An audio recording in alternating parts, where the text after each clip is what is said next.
Good evening. This is Paula Ward, aka Tutu Fit Mama. I am talking about Gift of Failure again. It's Monday. Hope you guys had a great weekend. I'm on chapter 7. Basically, this chapter was interesting. I do remember this last time I read it. It was like one of the most interesting chapters. It was talking about, hello Keith.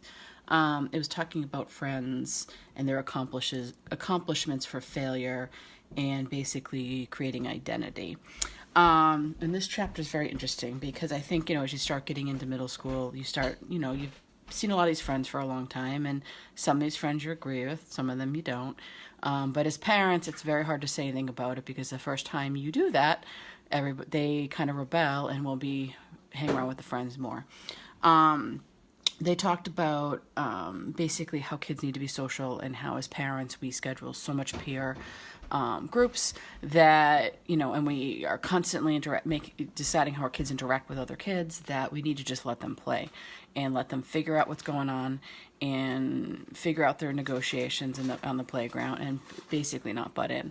I do know I have a lot of families that are always kind of like, your kid said this, and instead of just letting the kids work it out. One great example of this is Peter and his very good friend now in kindergarten had a fight in the bus. I think they were choking each other. I think they were beating each other up. So we let it ride, and I thought, well, I'm going to go to his karate teacher, and how can I get him to defend it? And his best statement was, let them fight it out. And I'm like, what? Like, I'm going to let this kid beat each other up on the bus? Like, this doesn't make sense. He was, I'm telling you, unless they stand up for themselves, unless they figure it out, they will never deal with it in life. Ironically, Peter then beat the kid up 2 days later, and finally we dragged the two of them over to the parents' house and said to them, listen, guys, what is going on? Like, you guys are friends. Why are you doing this to each other? And the two of them actually talked it out. And ironically, they're like the best of friends now. So we didn't totally intervene, but we basically kind of put them together to kind of let them talk it out. They're talking about in school how, like, when you play board games, building forts, and pickup games, it teaches teamwork. It teaches just different developmental stuff, and that arranging play stuff is good. Basically, if we keep sweeping in to kind of let our kids deal with their friends and how things go, they will never learn it on their own, and we need to stop doing that and step back. They've actually found out that kids that deal with conflict and other kids on their own actually do better academically. Basically, what else? They're talking about siblings, how a lot of times, we sweep in with siblings to kind of help them deal with things. We basically need to set rules for fighting, and that only discuss if, set rules. So what the biggest thing was, and I like this, was like no name calling, and only discuss the incident at hand. Like, don't bring up, well, last week you did this to me. Whatever's happening at that moment, that's the rules with fighting with each other. They're not allowed to call each other names, and they just need to discuss it. I don't know if this is going to work with my people, but we'll see what happens.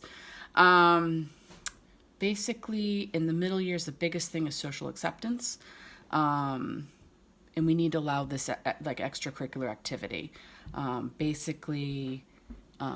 need to kind of let them deal. Not everything is bullying, and sometimes bullying kind of gets pushed out of, someone says something and, the parents sweep in as bullying, and it isn't always that. Sometimes it's just conflict and having kids deal with it. Obviously, you got to be careful about this because it does get bad. And let's see. They actually found that with picking our kids' friends, we kind of need to let them pick different friends and decide on their own. Peter's staring at me with, if they work out or not. And sometimes you don't even know. Sometimes the best thing to ask them is why they chose these particular friends. These friends seem different than the people you usually hang out with. How'd you guys meet? What do you guys like to do together? And sometimes it helps people read people better later in life. They're saying in business that people that have a lot of different friends and a lot of different experiences in business and later in your job, you're able to read people differently and kind of interact with them better. It helps them develop their social skills. So really, this is Let It Go as a business, kind of building kind of thing. The next thing they really talked about was trust. That by telling them we don't like their friends or by snooping in the room and doing stuff like that, it basically breaks breaks our kids' trust, and that we really need to, hello Stacy, look at what is really going on and is it really a problem. And she did mention, and I know that I do this, is that offer to drive your kids' friends them around. And the biggest thing, and I fear it but also enjoy it, is those damn card rides. I've been in the car with 4 boys, 12 and 13, all weekend long, and actually all week long. And the car rides are interesting. What they say, what they talk about, and try not to judge them, but just maybe interject a little.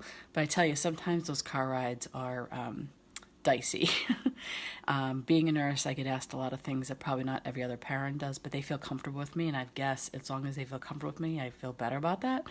But basically, listen to what they're saying, listen to how they talk, listen to who they're talking about, and kind of go with that. Let's see here.